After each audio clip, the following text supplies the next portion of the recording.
In Indonesia, transportation isn't just an activity, it's the essence of daily life. From the bustling highways to busy railway tracks, transportation plays an important role in connecting communities, driving the economy, and providing access to various services and opportunities. However, behind the bustling activities of transportation lies a significant challenge, which is over-dimension overload, commonly known as odol. Odol is a term used to represent the conditions where the truck is loaded with more than its capacity and has dimensions that exceed the provisions. Odol represents a pressing issue in Indonesia's transportation landscape. It's not just about the trucks carrying excessive loads. It's a symptom of systemic imbalance within our transportation system. Then, why is it still happening? Well, from an industrial perspective, overloading trucks may seem like an efficient solution. It allows them to maximize the use of available resources, including time and manpower. However, the reality is that odol entails far more losses than gains. Its detrimental effects include road damage, environmental emissions, and most critically, accidents that can result in loss of life. For that reason, ladies and gentlemen, let me, Dina Tritami Faisal, present you why this odol thing should be zero, under the heading Unlocking Sustainable Development. Welcome to the Zero Odol Transportation Revolution. Here we go.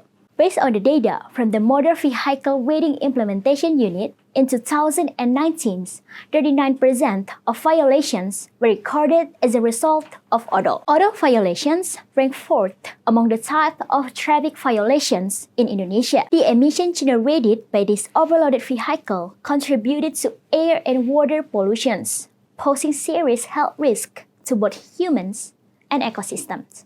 And to overcome this problem, Indonesia known to have brought forward a concept called zero odol with the aim of overcoming violations of overloading and dimensions, which, unfortunately, the country has struggled to effectively address the issue due to economic and policy factors. Truck owners, in particular, have voiced concern about the financial burden and time-consuming nature of meeting the program's requirements and documentation standards.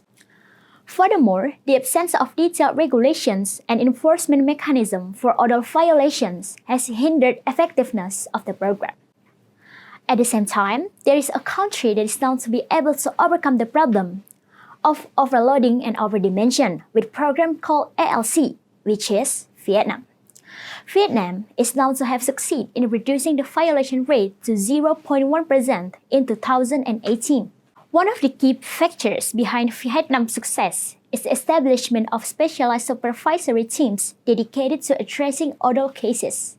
Moreover, Vietnam has implemented detailed and clear regulations governing vehicle dimensions and weight limits, leaving no room for ambiguity or misinterpretations. But perhaps the most crucial aspect for Vietnam's success is the strict enforcement and severe penalties for violators.